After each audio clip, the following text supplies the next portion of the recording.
Hey guys, how's it going? Michael Troy here. Today we're looking at Fantastic Four Facsimile Edition, issue 50. It is so amazing. Cannot wait to share it with you. Subscribe to my channel if you haven't already. Hit that like button and let's get right into it. I have to say, this cover is absolutely gorgeous. It's so interesting though that like brown, really, nothing makes a cover pop more than the color brown, said no one ever. Also, it's the 50th issue of the Fantastic Four. Facsimile editions are reprints. Arguably, they, reprinted the first Galactus story featuring the first appearance of the Silver Surfer, obviously to coincide with the release of the Fantastic Four movie featuring Galactus and Silver Surfer. So here we are. I've been enjoying the hell out of these facsimiles. This is like my first time really reading the Lee and Kirby Fantastic Four, specifically single issues, so it's very exciting. Comics were so different back in the day. So a 50th issue at Marvel generally means like a double size anniversary issue.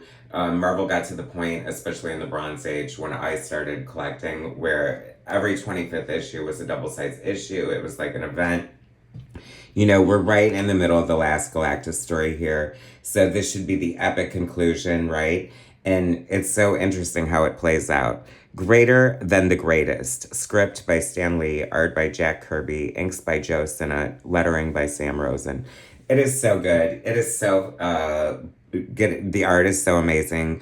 Joe Sinnott and Jack Kirby are just like the team supreme. I love how tight and crisp and beautiful the inks are over Jack's amazing power-packed pencils. I love these facsimiles. They're direct reprints of the comic, except on a better paper and at a higher price tag, of course.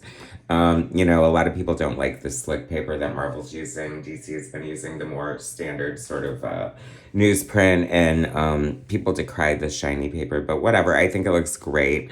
I think it shows off the crisp lines of the art, and I'm totally fine with it. So it's so funny.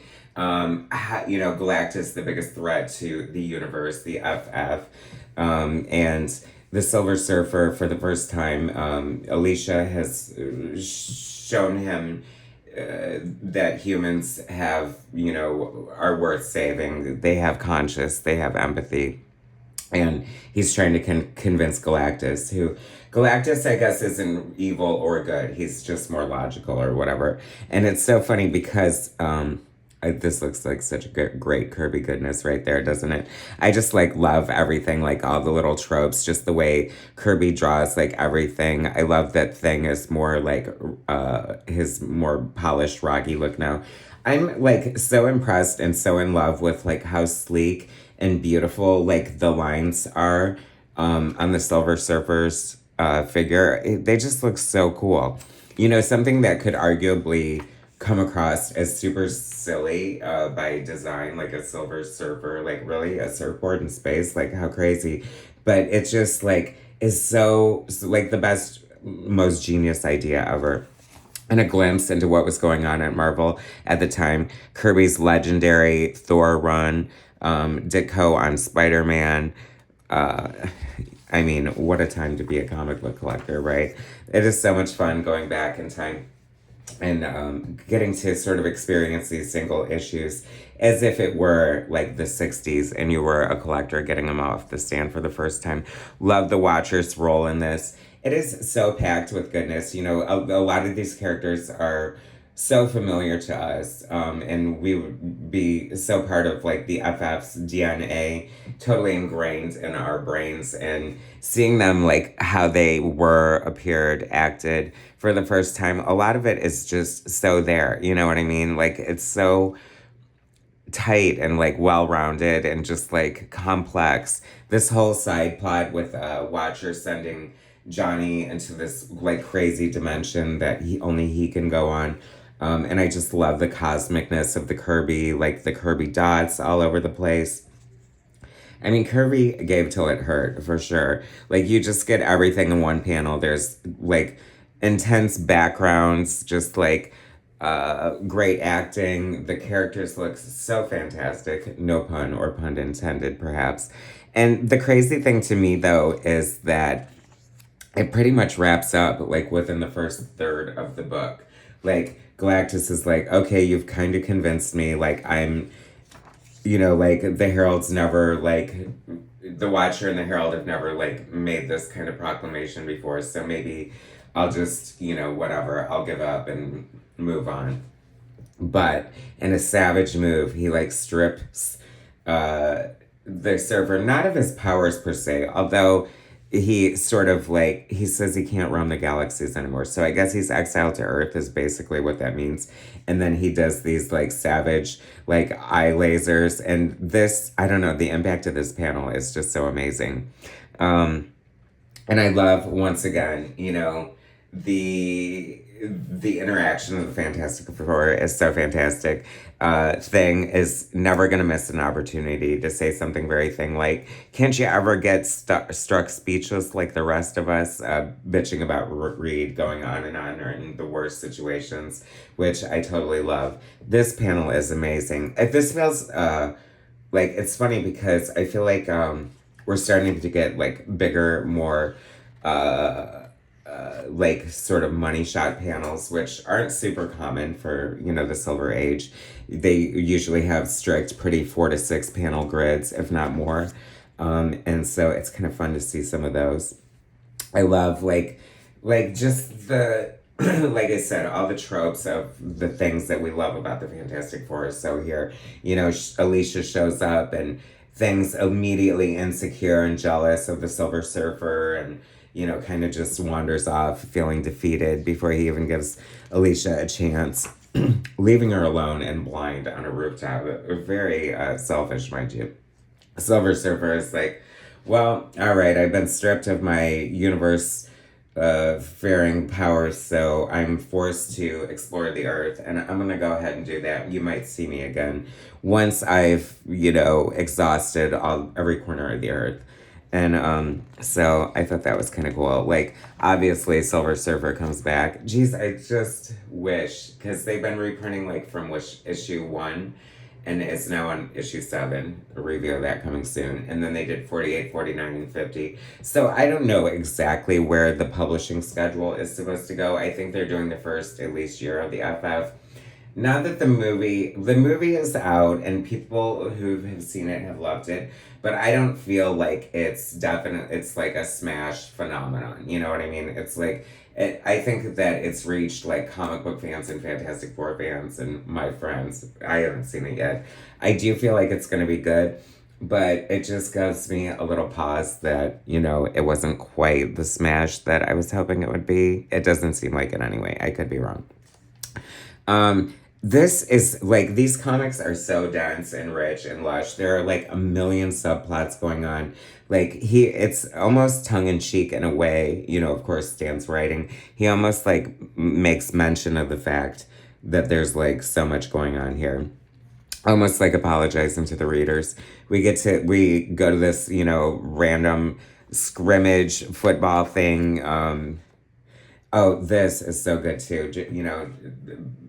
5 minutes off of their, saving the whole planet from Galactus. Reed's already in the lab experimenting and ignoring Sue. She's standing close to one of his experiments, and she almost gets hit by like some random stray laser or something. And I like the fact that she references her force field activated itself automatically, because I would like to think, like if you had those powers, almost like spider sense in a way, like, how like if you're gonna fall, you instinctively put your hands out in front of you. So if you had like invisibility powers, you would think that it would be almost like a reflex. So I kind of like how that played out.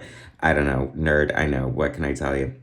But then it's so much fun because she like totally bitches him out. And he's like, Sue, what are you doing here? How many times have I told you not to pussyfoot in on me while I'm working?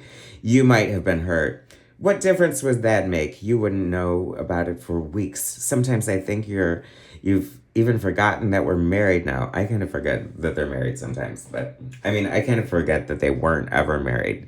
Because, when I started reading it, they were married. So that's always kind of funny to me. But I love it. Like, it just goes to show, like, it seems so real and fun. And, like, I don't know. I mean, what can I say? He runs into this football coach or player's like wife over here, and he's already feeling down and out, like dejected from Alicia, and then he thinks this woman's scared of him. I love the things like persecution complex. Yeah, it's always so intact, juxtaposed with Johnny Storm, BMOC, popular guy here. Didn't see this coming. And once again, I love like the fact that like I read John Byrne's run on X-Men, or I mean Fantastic Four, and he brought in Wyatt Wingfoot and made reference to the fact that they were college roommates. And I mean, take that for what it's worth or whatever. It's just information. And then to get to see how it actually happened and how it played out in real time in history, I got such a thrill from that. And I absolutely love Wyatt Wingfoot. He's one of my favorite supporting characters. So I thought that was so cool and fun. And what a treat.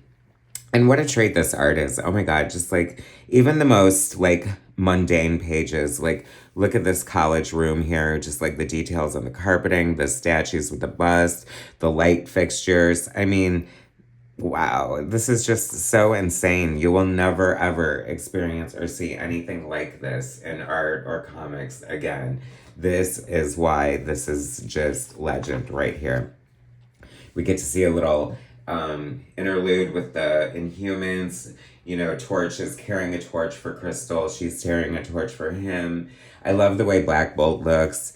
Obviously this is before Crystal and Quicksilver are married. And it just sort of ends. Like there's so much going on. I just feel like this really is kind of like a soap opera. You know what I mean? There's so many supporting characters, so many different storylines happening. Nothing stops. Everything moves. And it just is like a nonstop, constant thrill ride. And I absolutely love it. Are there any exciting names in the letters column? I like to point that Gerard Conway. Is that Jerry Conway? I mean, come on. I mean, it has to be, right? Probably. I don't know. Anytime you see a name that looks like a name, it's usually a name, if you know what I mean.